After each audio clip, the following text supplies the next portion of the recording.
Well, here we are, ladies and gentlemen, in the latest episode from Cowardly Hames & Co. This is going to be a little bit of a channel status update, and well, when I recorded this footage, I hadn't quite tweaked the GeForce Shadowplay recording settings, so here we are recording an overlay. Now, I am in the Cruiser Mark II, one of my favourite little tanks so far, but we'll get to the review of it in a moment. Now, what's been happening on your end, Silverpen, with the computer? Oh, it's still as slow as ever. Haven't had the chance to fully clean out that virus yet. But everything else is holding up okay. And I still got my assignments to do, so not as much not much free time. Yeah, Yeah. it's taken me the past week to get the my new computer up and going, so it's been good to be able to treat myself to this cruiser and give it a whirl. Because yeah, my new specs, for anyone that's interested to know, are an overclocked i5 6600K at 4.3 GHz, 16 gigs of DDR4 RAM with a MSI 970 and a Samsung 850 Pro SSD. And what was your new graphics card? My new graphics card was what was it again? The S the Asus R7 370, 4 GB, and I think it's the Strix variant. Yeah, Strix with overclocking. It sounds like a good card. At least it's got 4 gigs of RAM, which is rather good. I Yeah, just... it's sort of a cheap introductory card, Mm, which is still okay for being cheap. mm. Here's something, Silverpen. Look at the tank turret, bottom left-hand corner. We have spaced armor. At You least on do? the... Yeah, at least on the turret. Ah, And a little gas mask on the top. And here's where I got shot by a friendly tank from the rear with his machine guns. But, yeah, I am absolutely chuffed to pieces with this cruiser, because it turns out my step-granddad actually fought in the Mark I version of this against Rommel in the African campaign. well. Yeah, right up until his knee got blown to pieces. But, yeah, So, what year? So in the North Africa campaign. I'm not sure. My dad never particularly cared about it when he was alive, so... Alrighty, here I am just scanning a ridge, because this is a realistic battle, so I've been doing a fair number of those recently, and this is where the cruiser's speed really comes into handy, because I'm hitting 45 k's an hour on grass, which isn't half shabby. And well, it's got a lovely little gun on it.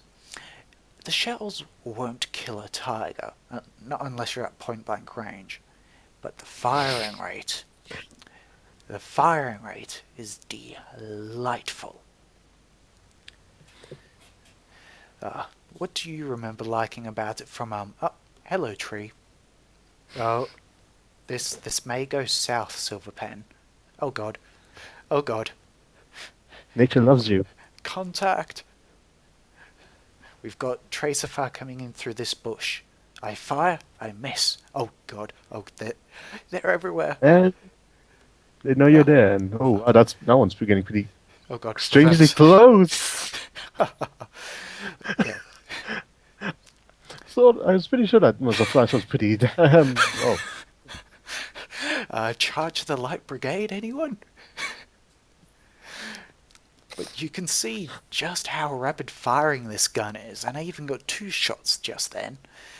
But thunk, he's gone. I've disabled 3 of them, one of them's just repaired. Reversing to try but and get... most of them AI, or are Yeah, they? they spawned all around me. And this guy doesn't die. Look at him, I've shot him 3 times, 4 times. And he's still kicking. 5 times. And there's You need still to hit. more. 6. You need to. Ah, yeah, You need to shoot through the hull at this point. You still got 3 crew members there. 7. The little panzer that could. Yeah. Just die. Thank you. 8 shots. Panzer 4C. So that gave me a little bit of a heart attack.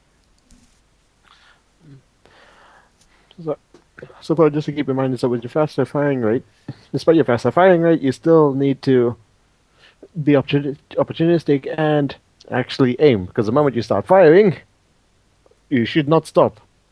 Yeah, The exactly. moment the moment you stop, you'll give them a breather and they'll trace it back to you. If you keep firing, it'll just wreck their nerves. Yeah, and that's For why. the more experienced players, not so much. They'll probably they'll probably figure out where you are anyway, Ooh, while still right dodging. into the engine. Um, yeah, I like this tank because the rapid firing rate, if you use it correctly, means you can pop in and out more often. And this is where we discover the natural predator of the cruiser tank, the AA truck. Because whilst the cruiser is mobile, whilst she is fast, whilst she has a rapid firing rate, the armour isn't the best. That being said, it's a nice little tank. But yeah, what I'm trying to do around here is try and cut them off from seizing that hill.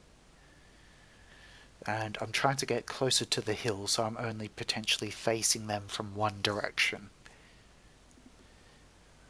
But yeah, do you remember this one ridge where it was you, me, and King 23 that were trying to engage that KV2? Oh yeah, I remember we actually encountered a platoon of KV2s, two of them, right there. No, wait, no, it was the first one came up by himself, and we were charging across open ground. He had the advantage, Hmm. just being set up and all. Hmm. Then yeah, tracked one of us. We got around, killed him. Then that's when we noticed the KV2 platoon coming up behind him. Hmm. Took out. I think crippled King 23's tank. Crippled King 23's tank. I think took the second one took you out, and I can't remember what happened to me. I think I died to a third tank that actually saw an opportunistic shot, Hmm. whilst the KV2s were still trying to get the reload and turned around. Hmm. Uh, And then there was that one time when we faced another group of KV2s. Jordan, King K23 was in his Marder 3, and he somehow accidentally flipped himself upside down. And we I tried to pull him back up, and we took so long that a bunch of enemy KV2s came around the hill. I remember that. We just left him. Yeah, see, he was he was a good friend to sacrifice.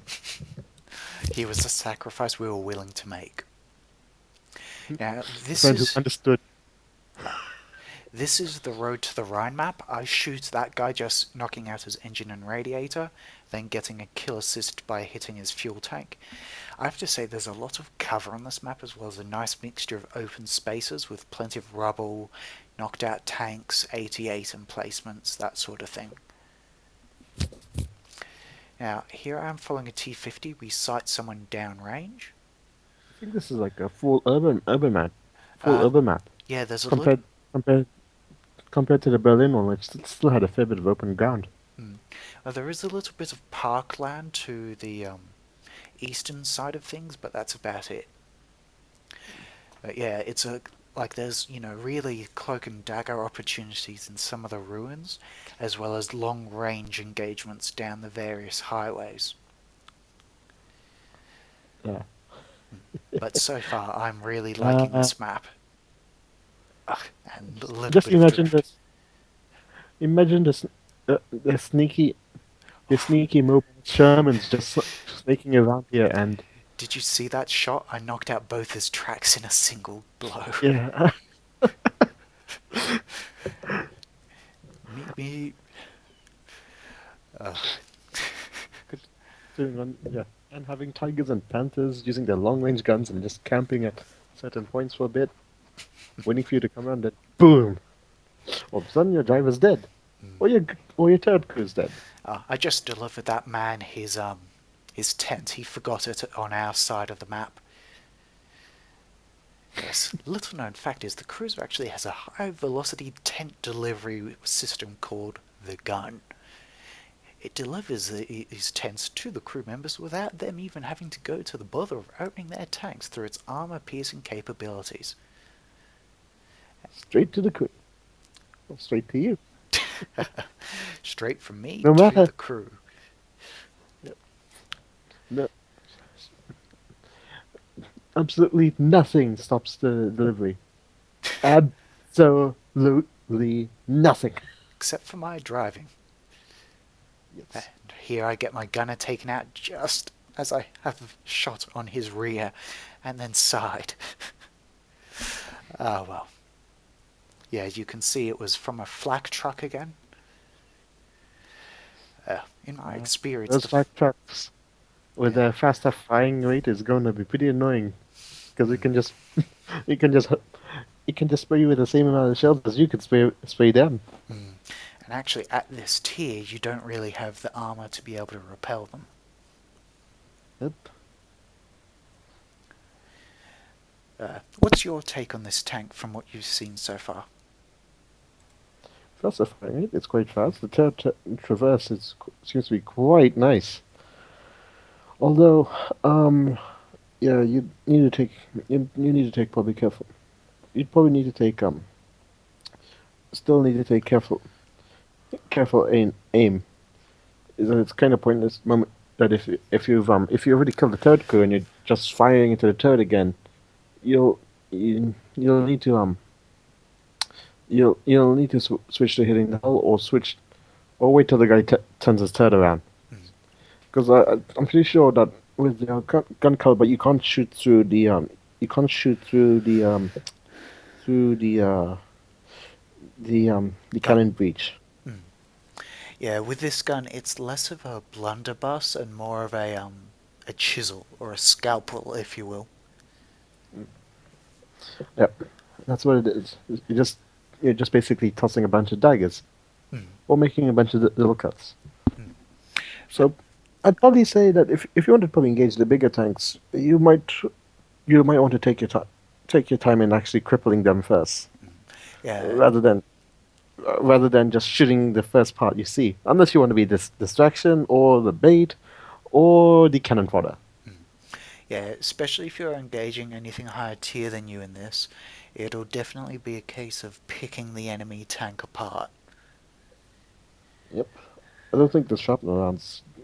I don't think the round actually fragments that much compared to the German kind of counterparts, and nor does it have the size of the Russian ones. No, this is a far more polite round that will pick you apart piece by piece. True to the British, very gentlemanly. Uh, Here I'm just swinging around the cap circle trying to make sure no one's there. I see that tank over there. Fire around into him thinking he was still alive, and maybe there was a tank behind him that was burning. But in fact he was the one that had been knocked out. But I've had some really rather nice engagements around this little plaza area. Just because it's a really nice mixture and a hybrid of wide open spaces alongside, you know, cloak and daggery sort of environments. Ooh, we've got someone. Yeah, it really is key in realistic battles to both listen for the enemy tanks as well as to look for tracer fire. Because, yeah. I score a lucky shot, almost knocking this guy's tank out. And I have to say, that is the second time that I've had a track shot that has almost knocked out both tracks. I'm just imagining how annoying it will be if you'd pinned in a Oh dear. core enemy like. Oh god. What's up? It's a Oh, that's Stug. a stone. No, no. Hey, and he knocked out my driver. He's the thing, Stug. I know where to aim. Yes. Yeah, if you look there, the round didn't fragment at all. It just pierced straight through. Yes. And knowing the tank destroyer's weakness in crew layout, it can actually work to your advantage if you're trying to take him on head on. Hmm. Actually, So they always have their crew members lined up behind each other, hmm, which makes it pretty easy for you to kill them with just a simple with armor piercing round, assuming you're pointing down directly at them. hmm. Also, reason why, as a Stug or tank destroyer players, you should not try to try to shoot enemy tanks head on at point blank range unless they are distracted, really distracted. Well, You just make it easier for them to shoot through your biggest weakness. ladies and gentlemen, this is the end of this episode, bringing you up to date with what's been happening with the channel. We hope you enjoyed, and we'll see you around.